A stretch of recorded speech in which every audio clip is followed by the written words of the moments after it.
প্রিয় দর্শক, আজকে সকাল থেকে বৃষ্টি হচ্ছে। দিনটা নরম, বৃষ্টির শব্দ এবং বাতাস সেরকম নাই, কারেন্ট যাইতেছে আসতেছে, এরকম একটা পরিস্থিতি। যেহেতু বৃষ্টি হচ্ছে, আজকের আলোচনাটি বৃষ্টি এবং মেঘ দিয়ে শুরু করি। আমরা কিন্তু এটা খুব ভালোভাবেই জানি যে মেঘ গর্জে সেই মেঘ বর্ষে না, মানে যত গর্জন তত বর্ষণ নাই। আবার গর্জন নাই, মানে বিজলি চমকায় না কিন্তু বৃষ্টি হয়, সেই বৃষ্টি হয়। আবার অনেক সময় দেখা যায় যেমন ঝড়ের পূর্ব মুহূর্তে সেরকম বজ্রপাত নাই, মানে গর্জন নাই, কিন্তু ব্যাপক ঝড় হয়ে যায়। এটা কিন্তু হয় আমাদের বাংলাদেশে, কিন্তু এরকম পরিবেশ পরিস্থিতি হয়।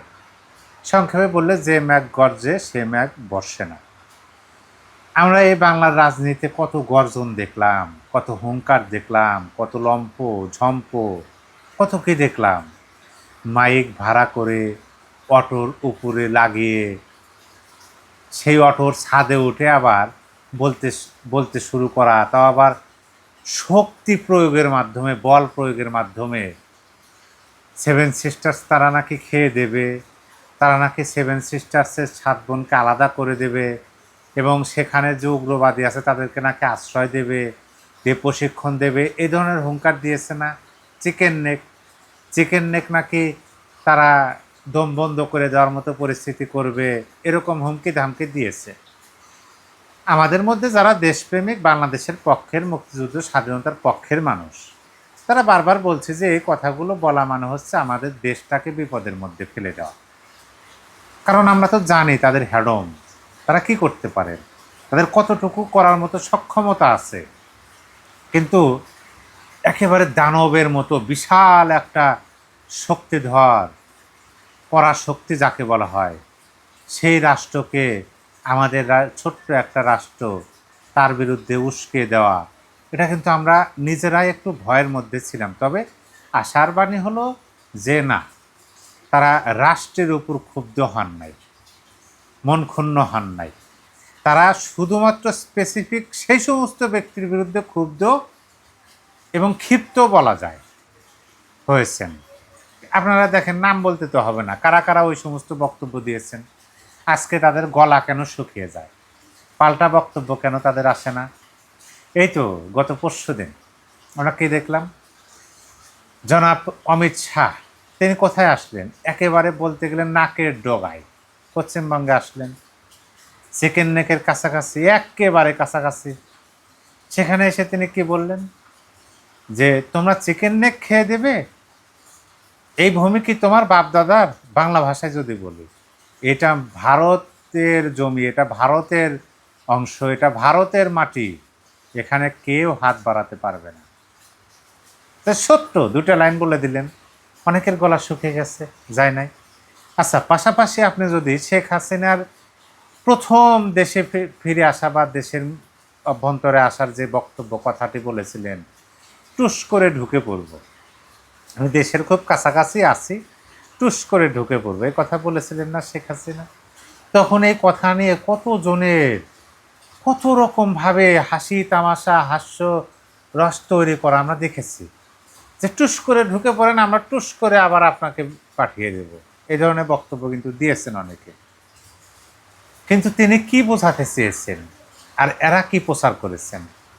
এরা প্রচার করেছেন যে টুস করে ঢুকে পড়া বলতে রাতারাতি হঠাৎ করে তিনি কোনো একটা অঞ্চল দিয়ে টুস করে ঢুকে পড়বেন, কেউ জানবে না, আমরা দেখব যে দেশের অভ্যন্তরে শেখ হাসিনা চলে আসছেন। এটাই কিন্তু বোঝানোর চেষ্টা করছেন, যে আদৌ সম্ভব না, কিন্তু সেটা তিনি বলতেছেন। কিন্তু এখন এখন যখন বাংলাদেশের অভ্যন্তরে রাজনৈতিক বিষয়ে বিভিন্ন দৌড়ঝাঁপ, অনেকের গলা শুকিয়ে আসা এবং শেখ হাসিনার সেই বক্তব্য আন্তর্জাতিক সংবাদ মাধ্যমে তিনি যে দিলেন, যে এই বছরের মধ্যেই ফিরবেন এবং পরবর্তীতে বললেন যে ডিসেম্বরের মধ্যেই ফিরবেন, মানে তিনি একটা সীমারেখা টান দিলেন যে এর বাইরে যাবে না, ডিসেম্বরের মধ্যেই ফিরবেন। তখনও অনেকে বলছেন যে এটা স্ট্যান্ডবাজি, রাজনৈতিকভাবে স্ট্যান্ডবাজি, নিজের দলের নেতাকর্মীদেরকে উজ্জীবিত রাখার জন্য তিনি কথাগুলো বলছেন আদৌ বাংলাদেশের পরিবেশ পরিস্থিতি দেখে কোনোভাবেই সেটা বোঝাই যাচ্ছে না। হ্যাঁ, তখন সেরকমই পরিবেশ পরিস্থিতি ছিল, কিন্তু আপনি ভাবুন তো বর্তমান সময় দেখেন তো, তিনি ওই সাক্ষাৎকারটি কবে দিয়েছেন, আজকে কয়দিন অতিবাহিত হলো, এবং এই অল্প কয়েকদিনের মধ্যে রাজনৈতিক পরিবেশটা কতভাবে পাল্টে গেল এবং পাল্টে যাচ্ছে। আপনি একটু মিলানোর চেষ্টা করুন। তিনি বলছেন যে ডিসেম্বরের মধ্যে ফিরবেন, এখন শোনা যাইতেছে ডিসেম্বরের মধ্যে, মানে তিনি কিন্তু বলেন না যে আমি ডিসেম্বরেই ফিরবো, ডিসেম্বরের মধ্যেই, নভেম্বরে হতে পারে, অক্টোবরও হতে পারে, আপনার আগস্ট হতে পারে, সেপ্টেম্বর হতে পারে, ঠিক নাই তিনি কবে ফিরবেন, কিন্তু তিনি ফিরবেন। এখন আবার শোনা যাচ্ছে যে চীন আর ভারত একত্রিত হতে যাচ্ছেন, তাদের মানে হাত মিলানো যেটাকে বলা হয়, তারা আঞ্চলিক স্বার্থে তারা একত্রিত হতে যাচ্ছেন এবং শেখ হাসিনার দেশে ফেরা ত্বরান্বিত হচ্ছে, এটা শোনা যাচ্ছে। আবারও অপর প্রান্তে শোনা যাচ্ছে যে ভারত আমেরিকা তারা একটা সমঝোতায় আসছে, আঞ্চলিক স্থিতিশীলতা, উগ্রবাদীদের দমন, এই বিষয়গুলো নিয়ে তাদের মধ্যে একটা বোঝাপড়া হয়ে গেছে এবং তারা কাজ করতেছে, এই ধরনের বক্তব্য শোনা যাচ্ছে। কিন্তু মেন পয়েন্টে আমরা কেউ কথা বলতেছি না। মেন পয়েন্টটা কোথায়, কি সেই মেন পয়েন্ট? এখানে বিষয় হলো যে বাংলাদেশের পক্ষ থেকে ভারত বরাবর এত বড় ধরনের হুমকি ইতিপূর্বে দেওয়া হয় নাই। যেটা দেওয়া হয়েছিল ডক্টর ইউনূসের শাসনামলে ইউনূসের নিয়োগকর্তারা দিয়েছিলেন, তো তারা পুরো এক মানে 7টা রাজ্যকে বিচ্ছিন্ন করে দেওয়ার হুমকি দিয়েছিলেন। ভারতের পক্ষ থেকে কোনো প্রকার একটু শব্দ নাই। তাদের বক্তব্য যে পাল্টা বক্তব্য দেওয়া, একটু হুঁশিয়ারি করা, সেরকম কোনো না। এবং সেটার পরিপ্রেক্ষিতে যে ডক্টর ইউনূস সরকার তখনকার সময়ে তাকে যে কূটনৈতিকভাবে জানানো, সচেতন করা, সাবধান করা, হুঁশিয়ারি দেওয়া, কোনো কিছু আমরা দেখলাম না।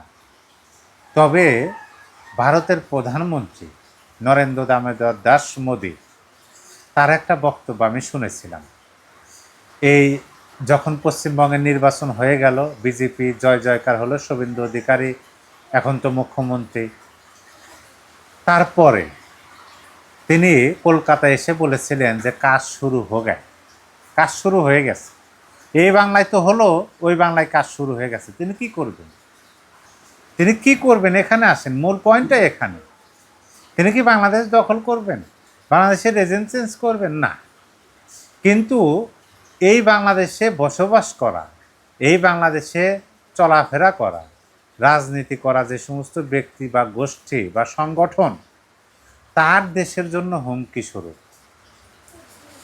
তাদেরকে কি বলে যে সাইজের মধ্যে নিয়ে আসা, যে তারা যেটা বলছে দেখো, মানে এইটা ঘুরে ফিরে বাংলাদেশের উপরই আমরা সন্দেহটা করেছিলাম, কিন্তু এখন আমার মনে হচ্ছে যে না, সেরকম কিছু না।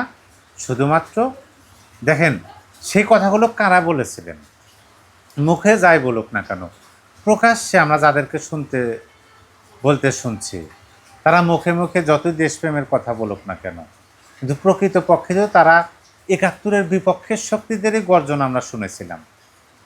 তাহলে তাদের সাইজ, আওয়ামী লীগের যে চাওয়াটা, আওয়ামী লীগের যে চেষ্টাটা, এই সকল কিছু মিলানোর চেষ্টা করেন। এখন আমার মনে হচ্ছে যতটুকু শোনা যাচ্ছে, কূটনৈতিক মহলে আলোচনা, বিশেষজ্ঞদের বিশ্লেষণ, তারপরে যারা খোঁজখবর রাখেন তাদের বক্তব্য, সকল কিছু একত্রিত করে আমার কাছে মনে হচ্ছে যে ডিসেম্বরে ডেডলাইন দিয়েছেন, কিন্তু ডিসেম্বরে তিনি আসতেছেন না, আরও আগেই তিনি আসতেছেন, এবং সকল কিছু অতি দ্রুতই হবে বলে আমার মনে হচ্ছে।